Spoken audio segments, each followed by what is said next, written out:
button where I create one. So some things to keep in mind. There's going to be a fixed rating scale that you choose. Because if you were to try to change that in the future, there'd be a question on like how do you change your existing judgments, and I didn't want that to be a problem. So this will be immutable. 0 to 4. Index pattern. So this will be the whole corpus that you want to search, and it's going to be treated as one like logical index. It's not the data. This is not the data that you would be loading, right? You have the load data script, and that load data script loads bunch of various, creates various indexes, loads the data from like informatic side, and then it creates the indexes. Those are not the indexes. Those are not the patterns I can use, right? You can if you want. So like MS Marco, for example, that with the script, and you can see that it goes into ESRS sample data, MS Marco. But this can be any index that you want. So the Right. one that I use for demos, I'll just kind of show, for example. So this whole index, it's a demo like index that I have, and it's just called products. So when I want to create that workspace, I just reference the products index pattern. Okay, excellent. So this is whatever you want to be judging and doing your searching on.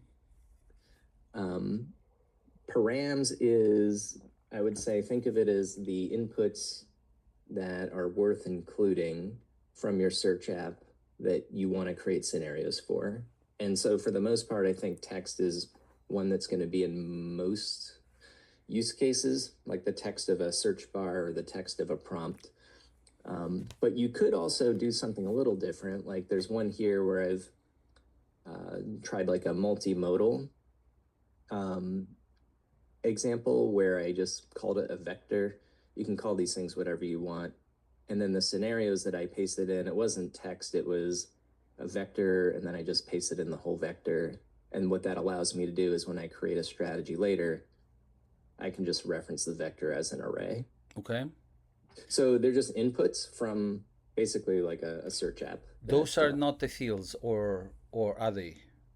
No, it's just a named input that will be substituted with the values that you give it at search time. Okay. And then tags are just for organizational purposes. They can kind of be whatever you want. Got it. So that's an important first step. I think it's worth noting too, one thing I'm trying to do before the Haystack conference is to create more of an onboarding experience where it's more wizardized. You can see like a progress and it'll guide you through a bit better, because right now I think it's a little too freeform. It's kind of like, yeah, what do I do next? So you create a workspace and then you'll just see it appear here, and there won't be anything in it yet. Once you create it, you go into it, and then something I recommend doing off the bat is managing or creating a display, which is how the documents are presented in the user interface. Okay. And to do that, this is going to be another thing where I think I'm just going to simplify it and not have to specify an index pattern again. But any case, so you say for my products index, without your markdown, you just have your raw JSON. And so there's two benefits of having a display. One is it just looks more intuitive. You can judge it more easily, but also it's not going to pull back information that you don't need. So if you use like Claude Desktop and you're asking it to search and it's pulling back all these like vectors, for example, that it's not going to know what to do with, that's just a lot of wasted tokens and speed. So, right. So you can use this to kind of. So these you're pulling the fields for, right? Those are the index fields. Right. Yeah. So these are from the index or index pattern. And if you do have images, if you can reconstruct a URL from your fields, like my ID field, I have images hosted here. That can also be really useful. And the AI can also take advantage of that, which is pretty cool. Okay.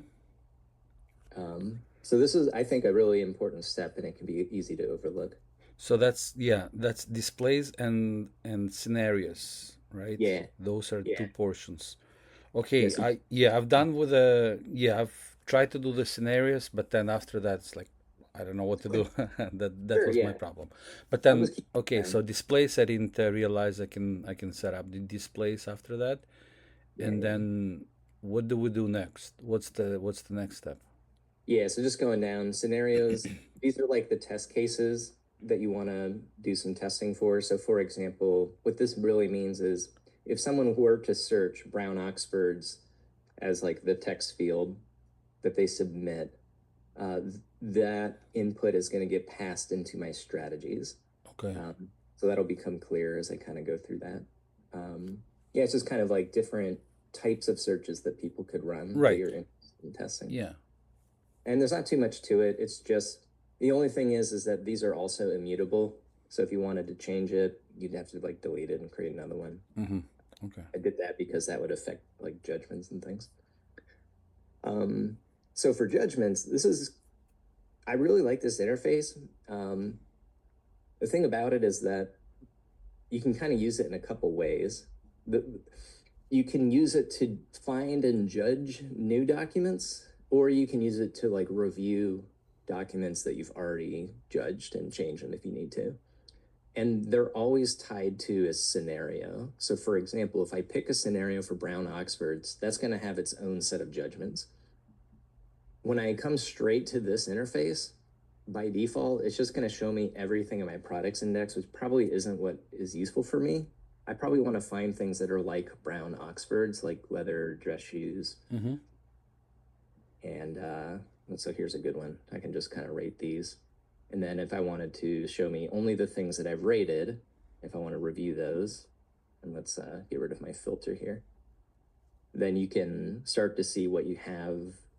You can, if AI, okay, I haven't rated anything with AI, but if AI had rated anything, you can kind of go back and filter it and maybe look at the newest ratings by AI and adjust it that way. If you come to the judgments panel from the scenarios panel, it will show you the ones that you've already done. So for Brown Oxfords, if I click judgments, now I'm already filtered by rated. Got So it. it's a really powerful interface. I love it, but also, yeah, it's just worth noting that you can kind of use it in two different ways. Okay, so for the judgments, you're practically pulling the data. You're pulling the information from displays, scenarios, and index, the data itself. Yeah, so it'll query. It's behind the scenes, it's actually slightly complicated because it has to query the index that you want it to query, Right. and it has to query the stored judgments if they exist for those documents and do like a client side join and then present it back. So it's All right. Yeah, you also have the judgments. Yeah. So yeah, it's also using that. Okay, cool. But but that's for the specific scenario. So yeah, okay, got it. yep, right. So really, really great step. I love this interface. And it just makes the judgment process a lot easier. Mm-hmm. So the strategies are like different types of queries that you're interested in testing. So if you've got your search app for this product catalog and you say, is it going to be better if I go with ELSER in a certain configuration or like lexical search with some different thing? You can just create however many of these as you want. I recommend tagging them with certain categories Mm-hmm. because when you do run the benchmark, you can group the metrics by those tags and get a maybe a broader sense of maybe certain queries are better at head versus tail queries, Mm-hmm. something like that. But when you create it, it's just a search template. So those parameters, like the text field or the vector field, you just use mustache and you can just place it wherever you want. Mm-hmm. So if you go to like Brown Oxfords again, and what happens is this text here gets replaced in all these places. Mm-hmm. Okay. And you have a chance to like change judgments again because you might even get much better results here than in that other view. So and you can go ahead and do that if you want. Mm-hmm. Okay. You can do control enter as well, just as like a productivity tip. And if you want to get some little rank evals as you go, It'll go a little bit slower, but you can get a sense as you go on whether your relevance is improving or not. So like, I think my NDCG went down a little bit there. Yeah. So, right. And then the benchmarks is where things kind of all come together. So when you run a benchmark, you're actually running on Elasticsearch the rank eval API. And the inputs for the rank eval API are taken from the scenarios, the judgments, and the strategies. And they all go into a series of requests of the rank eval API. Let me get some real estate here.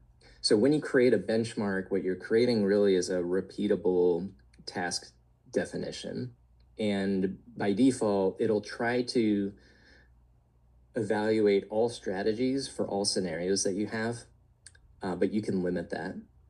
When it says use all compatible strategies or scenarios, so what that means is like, if you've got multiple parameters like text and vector, but then you've got like a scenario where it's just text and a strategy where it's just vector, you wouldn't be able to use those together. And so as it, constructs this benchmark, it knows like what it can even do at runtime. But maybe if I wanted to say, let's just do my Ulcer queries for this benchmark and maybe just my head queries or something, you can adjust the what gets executed at runtime. And if you've got a really large set of scenarios or judgments, like MS Marco, I think has like 100,000 or something crazy like that. I've noticed that the rank eval requests, like there just gets to be so many that it can really get slowed. So I do random sampling if you have more than 1,000 scenarios or something kind of crazy like that. Anyway, so you create those. You can see this one I created here. Just gave it a description. I think it does pretty much all my demo examples. And anytime you run it, and you can just queue up a few here if you want, just to kind of show what happens. Behind the scenes, there's at least one worker that's running that picks up a job and runs it. It's a pretty simple queuing system. Like if the worker dies, it's just going to say that it's still running, even though it's not. And it'll get cleaned up after a couple hours, but stuff like that can happen. And when it is finished, you'll see this view here of, it'll try to just bring to the top all the things that overall had the best scores combined. And you can get a sense of like, there were some cases where I probably need to judge more documents. Any unrated documents, meaning they don't have any judgments, I can get a sense of what I might need to rate. Like I've got a scenario called green leather handbags, and there were a lot of documents that matched in this job that are green leather handbags, but I haven't rated them. So I probably want to go back and judge those and maybe rerun it after that. But here you can see, for example, like that use of tags. So if I wanted to tag by like head, body, or tail queries, or by signals, else or BM25, you can get a more general sense of how these different strategies are working, how they're doing on precision and recall and all that. And then over time, if you like rerun a benchmark, but you've made changes, maybe you change a strategy or you change some judgments, you can see what was the point in time state of the index, the contents of the strategies, the judgments used. Because if you don't have that, it's going to get difficult to know what actually changed from one run to the other. Okay. If all else fails, you can download evaluation. And this is the raw JSON document for that whole evaluation. There's a lot there. And I probably won't get into it unless you have some specific like questions on it. But Right. Okay. everything that was in that UI and plus a little bit extra is in there.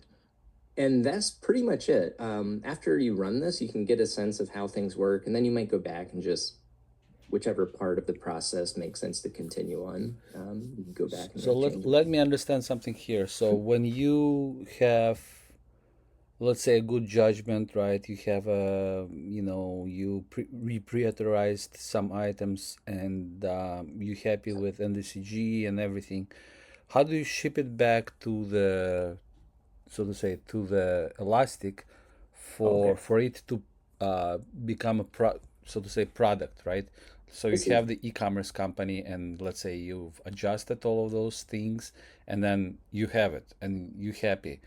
Mhm. But then how would you apply it back so it will be reflected on the website? Yeah, so there's no native integration for it.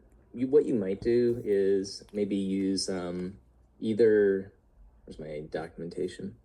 Either the REST API or the MCP tools. So you could do like fetching a strategy, or maybe, let me think.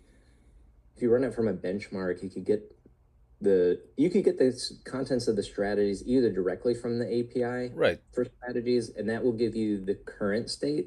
But if you always want to use the one that you knew was good at a certain benchmark, you could go to it would be in the evaluations API, and then Mm-hmm. you could pull it out from there. It might be better to maybe even use like AI to just like say, hey, can you find it for me? And that way you don't have to script as much. Um, so yeah, there's no native integration, but there are places where you could make that work. Right. Okay. Because that's where MXP shines, the product that we actually have, where they have the tool for merchandisers, Mhm. and after they reprioritized, they created whatever synonyms, and they created the redirects and some rules and whatever. It's becoming part of the product, so to say. So they also have the API and all that. So yeah, yeah. But I hear you. So maybe it would be nice to elaborate that in the documentation somewhere. Okay. Just giving me Yeah. the feedback. And the same thing with like the whole framework of what was done. Maybe it would be nice if you will not have the time to redo the screens and all that stuff, so it will be in kind of like in a wizard way, so it will Mhm. be clear for users. Then maybe have a video, like you have a video chat with me right now, video conference with me right now. You know, if there will be some kind of like educational material, that most likely will be great, because I was lost, and if I'm Yeah. Yeah. if I was lost, Yeah. then most of the people, unfortunately, I think would might be. Yeah, I agree. It's not quite opinionated enough on the workflow, but yeah, I think the wizardized view, I really want to get that maybe around the holiday season because I tend not to have as much like activity then, and Right. that frees up more time. And and in doing that, it should be then easier to use like intuitively. And then I think it will also create some more kind of open-ended text fields that agents can use to Okay. kind of know what they're looking at, like kind of embedding your domain expertise basically into the app as well. Mm-hmm. So that'll be cool. But yeah, I just got to make some time to Right. get that done. Right, I understand. Another thing is what you were using for the front end. It's very sleek. I like it. And But I found most of it is in JavaScript, and you oh practically yeah, have kind of like a template and then a bunch of JavaScript things. And it was not clear to me whether that's whether that's React or something yeah. else. Yeah, so it's React, and almost all of it is using Elastic UI or EUI. It's what we use for Kibana and Right. Elastic Cloud. Pretty much anything that looks Elastic is from this set Mm-hmm. of components and things like that. Excellent. I'll take a look at that. Another thing is when I was loading the data, that load data script, it was doing that not in parallel but one after another. So maybe Yeah. maybe it would be better or faster if it would load all of the data, in parallel. Yeah, that would probably be helpful. Was it doing it for individual documents in series or like each data set? No, each data set. No, it was Okay. doing the each data set, but then it was doing the bulk insert. So I'm Mhm. afraid if you would try to do the bulk insert for all of those data points and data silos, I would say, then it might actually overwhelm the system. But just Mm. downloading that, it's like, yeah, I have a very good internet, but I had to wait for like 10-15 minutes to download all of that. So Yeah, I I can might check not that. need, because I understand that. Oh, and by the way, there is another thing. Is I'm sorry, I'm just throwing some annoyances that I had. That's okay.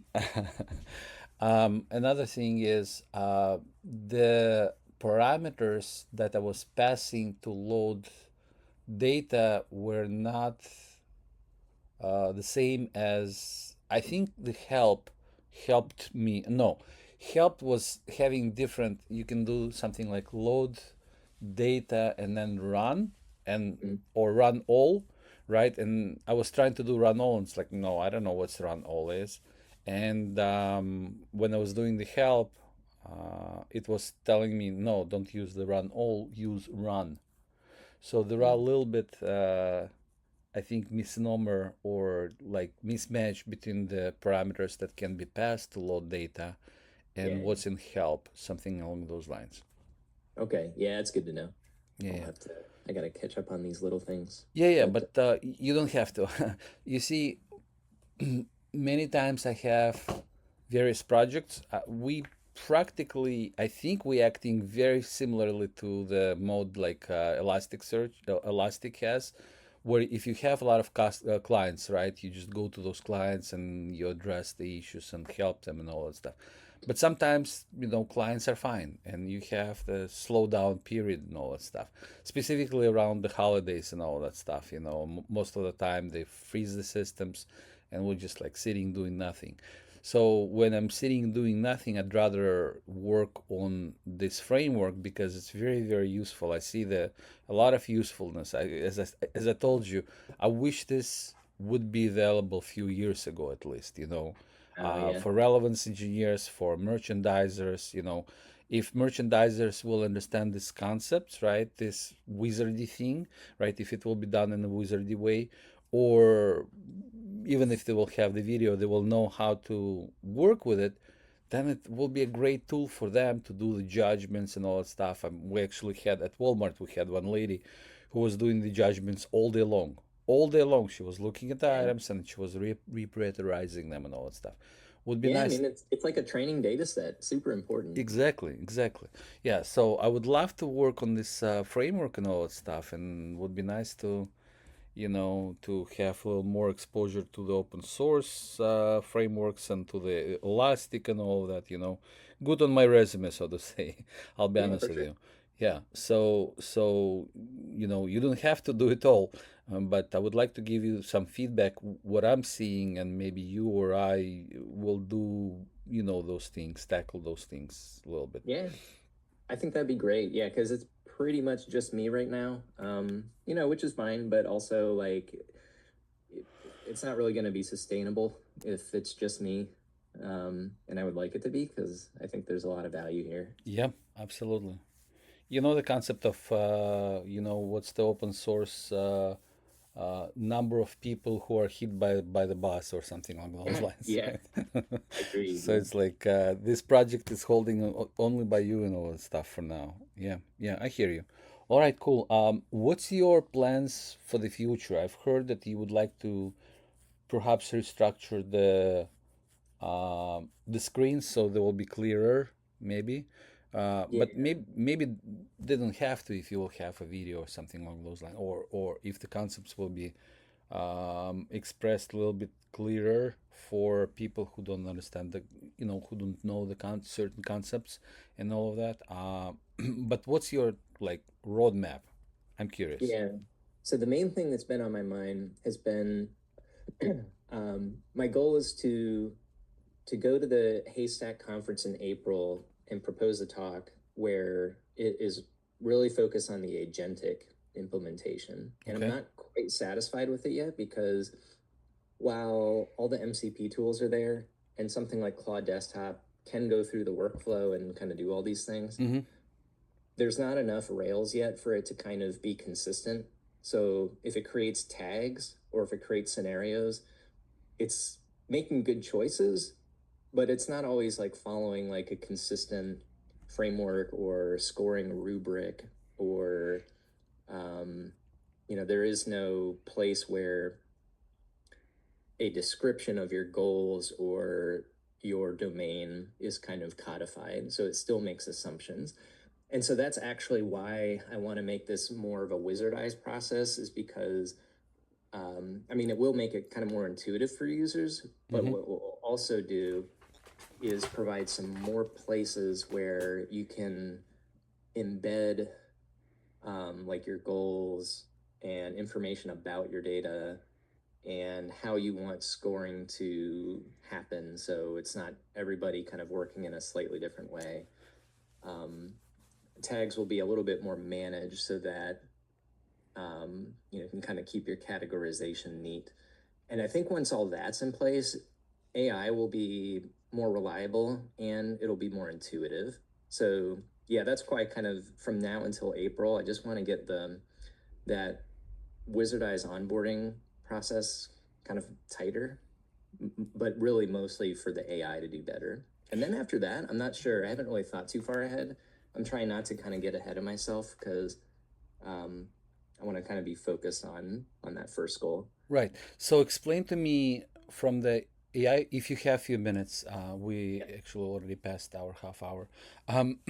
About the AI, what exactly the agents will do in your framework? They will be creating all of those judgments and benchmarks and all that stuff?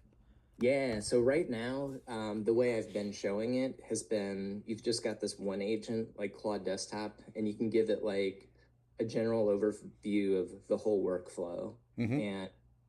And it does an okay job of kind of creating scenarios and creating judgments and strategies and things. But I think what would be better would be um, I also have to think about, should I do this in Relevant Studios code or just have like some guidance documentation on how to implement it? Mm-hmm. But I think the agents can and probably should be split into a little bit of specialization, maybe one that just focuses on judgments, one that just focuses on looking at evaluation results and making changes to queries, and maybe one for crafting good scenarios. Right. And but all of them would need access to the same kind of like criteria for doing things, Mm-hmm. which kind of comes back to this onboarding with more embedded knowledge. Okay. But that would allow us to like kind of tune the work of all these different aspects a bit better. Mm-hmm. And then if we can kind of go hands free and just say, here's my use case, all the information about what we're trying to do is captured in these description fields. Just kind of let it do what it's doing, see if it can be as autonomous as possible. And then it's like, the nirvana of search relevance engineering, at least for offline search relevance engineering. Right. And I think that would be really cool. So that's the goal. Yeah, I agree with you. I actually seen the book in a very, very good book. One of the first ones that were talking about AI agents. Tom Davenport and somebody else actually wrote the book. It's a very thick book. I don't have it here, so I cannot show you that, but Okay. I can send you that later for the references. And they were saying they were suggesting that it would be better if people will be creating the agents that are like doing one task and one task only, not like doing this and that and that and that, because then it's very hard to manage, and it's kind of like yeah, it's very hard to manage. So yeah, I agree with you. I think you going towards the right direction. So let me look at your framework from that perspective, from the agent perspective, and yeah, and if I could be helpful, I would love to, like, just help with this product and all that. Yeah. Yeah. I'd be happy to. I appreciate you reaching out. Yeah, Um, yeah. yeah. Cool. All right. Wonderful. So, yeah, I'll reach out probably in a few weeks or so. Let Okay. me try to continue on with this product, and then. But I see your goals. Your goals are not necessarily like loading in parallel and all that stuff. That's all. It's cool, right? Or even like do the wizardy for the, like a wizard kind of thing for the for the for this for the flow and all that. but mostly on the agents and creating those judgments and scenarios and all that stuff. So let me get into that. All right. Cool. Sounds good. All right. Wonderful. Thank you. All right. Take care. Okay. Bye.